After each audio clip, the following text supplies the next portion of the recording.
গ্রামের এক প্রান্তে একটি খালি জমি ছিল। রিনা স্বপ্ন দেখত সেখানে একদিন নিজের হাতে একটি সুন্দর বাঁশের ঘর তৈরি করবে। তাই প্রতিদিন সে তার বন্ধুদের নিয়ে মাঠে কাজ করত। একদিন সকালে রিনা হাতে একটি লাঠি নিয়ে কাজের জায়গায় দাঁড়িয়ে বলল, আজ আমরা ঘরের কাঠামো শেষ করব। সবাই মিলে বাঁশ কাটা, মাপ নেওয়া আর খুঁটি বসানোর কাজ শুরু করল। কাজের ফাঁকে রিনা দূরে তাকিয়ে দেখছিল কোথায় কিভাবে ঘরটি আরও সুন্দর করা যায়।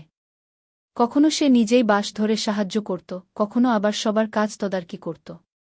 তার পরিশ্রম দেখে সবাই আরও উৎসাহ পেল। বিকেলের দিকে কাঠামো প্রায় দাঁড়িয়ে গেল। রিনা তার এক সহকর্মীর সঙ্গে হাসি মুখে কথা বলল। সবাই খুশি, কারণ তাদের কঠোর পরিশ্রমের ফল চোখে দেখা যাচ্ছে। সূর্য ডুবে যাওয়ার সময় কাজ শেষ হল। দূরে দাঁড়িয়ে রিনা নতুন তৈরি কাঠামোটার দিকে তাকিয়ে ভাবল, স্বপ্ন সত্যি করতে হলে শুধু ইচ্ছা নয়, পরিশ্রমও দরকার। সেদিন সবাই বুঝেছিল, একসঙ্গে কাজ করলে কঠিন কাজও সহজ হয়ে যায়, আর পরিশ্রম কখনো বিফলে